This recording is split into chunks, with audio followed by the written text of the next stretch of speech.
ये बहुत अहम मसला है जो मैं भी पढ़ने लगा हूं। लड़की ने जुदाई के गम में खुदकुशी कर ली, गुनाहगार क्या बॉयफ्रेंड होगा? वो तो कह रहे अली ने एक लड़की से वादा किया कि मैं तुमसे शादी, इसको जैद कर दें, जैद ने एक लड़की से वादा किया कि मैं तुमसे शादी करूंगा, बाद में जैद ने इस लड़की को छोड़ दिया, इस वजह से लड़की ने खुदकुशी कर ली।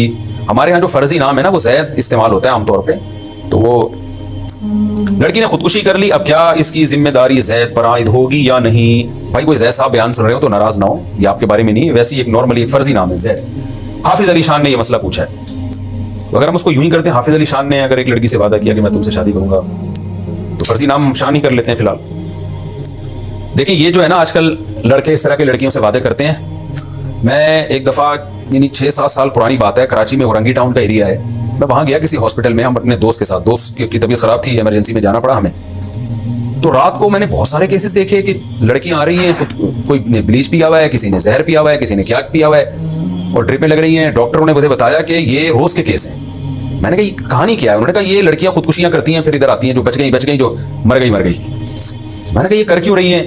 तो उन्होंने बताया कि जी ये औरंगी टाउन ज़ाहिर है ज़रा गरीब सा इलाका, बहुत ज़्यादा मालदार नहीं है, गरीब तो नहीं लेकिन बहुत पोश एरिया भी नहीं है। तो उन्होंने बताया कि बड़े बड़े इलाकों के जो मालदार लड़के हैं, लड़कियों से दोस्तियां करते हैं, पैसे देते हैं इनको, लारे रप्पे देते हैं, शादियों की लालच देते हैं, फिर उनको यूज़ करते हैं। और इन लड़कियों के माँ बाप को पता भी नहीं होता कि हमारी बच्चियां कहाँ जा रही हैं, क्या कर रही हैं। वो समझ रहे होते हैं कि यूनिवर्सिटी जा रही है लड़की, कॉलेज जा रही है, और लड़के इस तरह इस्तेमाल करते करते जब दिल भर जाता है तो उनको रिजेक्ट कर देते हैं, मुस्तरद कर देते हैं, फिर दूसरी लड़की से दिल लगाते हैं। तो नतीजे में वो लड़की टेंशन डिप्रेशन में जाके ये करती है जो यहाँ कर रही है।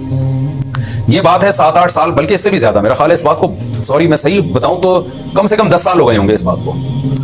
तो उस वक्त हमने सोचा देखो मुआशरा कहाँ जा रहा है, माँ बाप को पता भी नहीं होता क्या हो रहा है। तो इसमें गुनाह उस शख्स को भी होगा जिसने हराम दोस्ती लगाई और झूठे शादी के लारे रप्पे दिए, वादे किए, और उस लड़की को भी होगा जिसने खुदकुशी की है।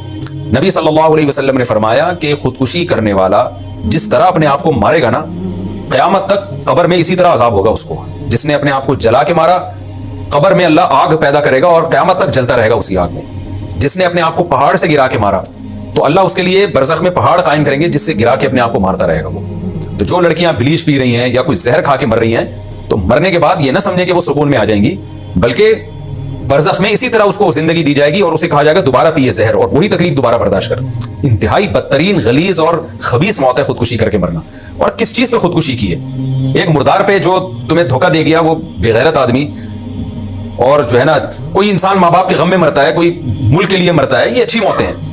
बाप के लिए जान कुर्बान कर दी, माँ के लिए जान कुर्बान कर दी, सब तारीफ करेंगे माशाल्लाह जी। अपने बाप से वफा की, उसकी जिंदगी बचाने के लिए अपने आप को कुर्बान कर दिया। माँ से वफा की है, उसकी जिंदगी बचाने के लिए अपने आप को कुर्बान कर दिया। मुल्क से वफा की है, वतन से मोहब्बत की है, और उसके दिफा में उसकी अपनी कौम के लिए अपनी जान कुर्बान कर दी। अच्छा लगेगा, अप्रिशिएट करेंगे लोग। ये क्या गंदी, पलीद और गलीज और खबीस मौत है कि एक लड़के का उस भंगी मैं कहूंगा उसको, जो जानी बनके लड़कियों से चस्के लेता है, घर बसाने के लिए तैयार नहीं होता, उस भंगी के पीछे आपने अपने आप को मार के हलाक कर दिया। कितनी गंदी मौत है। यानी अल्लाह के सामने कैसे खड़े होंगे? एक तो खुदकुशी की, ऊपर से अल्लाह कहेगा मरा किस पे है तू? मर्द भी ऐसे ही कर रहे होते हैं, लड़कियों के पीछे मर रहे होते हैं। तो लड़कियां ज्यादा मर रही हैं आजकल, लड़के कम मर रहे हैं। लड़कों के तो चस्के हैं। जब औरत आजाद होती है तो मजे तो मर्दों के होते हैं, उसके पास बहुत ऑप्शन है, वो भी है, उधर दफ्तर में भी बैठी हुई आके जॉब कर रही है साथ में, और वहां भी है, उसके मर्द के मजे हैं। जितनी औरत आजाद होगी ना, मर्दों के चस्के और मजे। ये तो यूरोप ने जो एक लेबल लगाया ना, या मगरिबी दुनिया ने जो लेबल लगाया है कि औरत को आजाद करो, तो मकसद औरत की आजादी, लेबल औरत की आजादी है, मकसद उसके पीछे जो छुपा हुआ है वो मर्दों की अय्याशी है।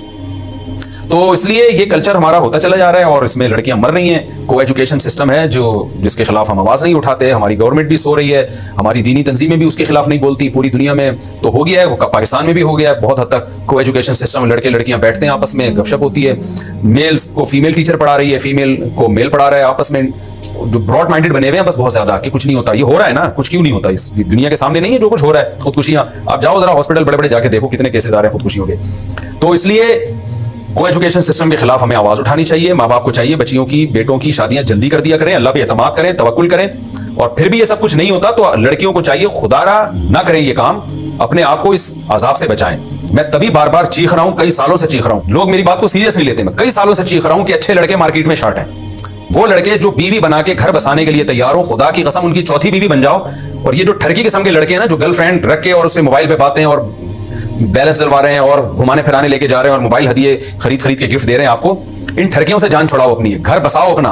ये बॉयफ्रेंड का कल्चर ये हमने यूरोप और इंडिया से हम सीख रहे हैं। तो ये बहुत ही डेंजरस कल्चर है। इसमें जवानी के थोड़े दिन के चस्के और मजे हैं। जब लड़की का बुढ़ापा खूब समझ रहे, लड़कियां मेरी बात सुन के बहुत नाराज होती हैं, लेकिन ये ग्राउंड रियलिटी है।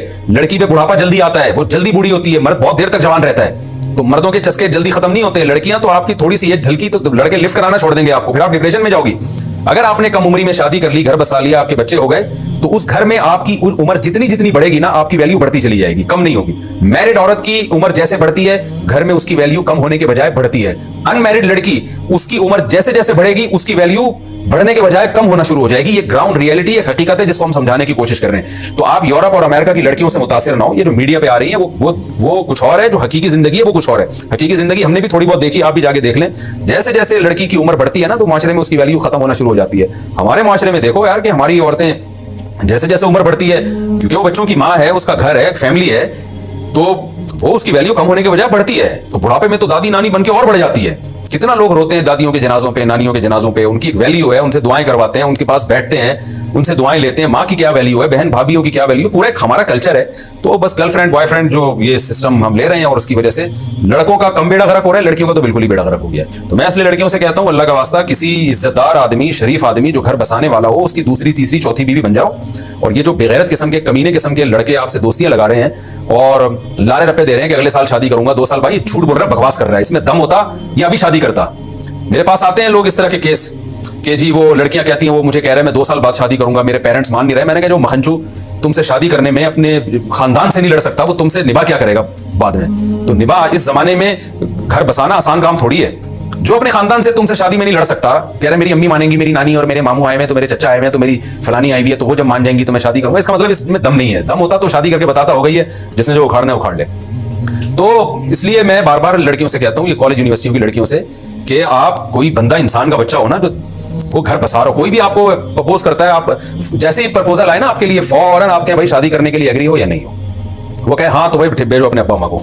इसके बाद वो ईरान तुरान शुरू कर दे, बोले उसको ना लानत का वो बना के उस पर भेजें।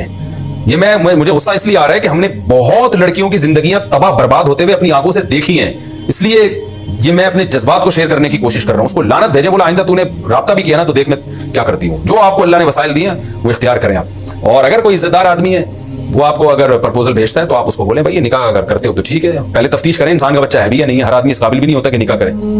और अगर वो राजी हो जाता है और कह रहे मेरी अम्मी और मेरे चाचू, इसका मतलब इसमें दम नहीं है, ये नहीं रख सकता, तो दम वाले से कर लें, वो ज्यादा अच्छा घर बसा सकता है इंशाल्लाह। वरना वो सारी जिंदगी अपने खानदान की भेंट चढ़ा देगा आपको। तो ये जो खुदकुशियां हो रही है ना, ये सवाल तो क्या पूछा था, हम किधर से किधर निकल लिए। ये पूछा था कि जी लड़की ने जुदाई के गम में खुदकुशी कर ली, तो उस बॉयफ्रेंड को भी गुनाह मिलेगा। उसको तो गुनाह मिलेगा ही मिलेगा, लेकिन इसको भी कोई सवाब नहीं मिलने वाला, इसको ज्यादा गुनाह मिलेगा। वो जरिया बना है, की तो इसने है ना खुद, तो उसको इसका तो गुनाह मिलेगा, उसने मुआहदा करके तोड़ा क्यों। लेकिन इसको जो गुनाह मिलेगा वो कबीरा गुनाह, जो अपने आप को कत्ल करने का गुनाह, जो बहुत बड़ा गुनाह है, जिसके बाद तौबा का दरवाजा ही बंद हो जाता है। इंसान मरने से पहले तौबा करता है ना, या तो मरा। और खुदकुशी करने वाले की तो नबी ने नमाज जनाजा नहीं पढ़ाई है। तो इसलिए ये बहुत ही गंदी मौत है। अल्लाह हम सबको इस गलीज और खबीस और पलीद मौत से अल्लाह हम सबकी हिफाजत करे।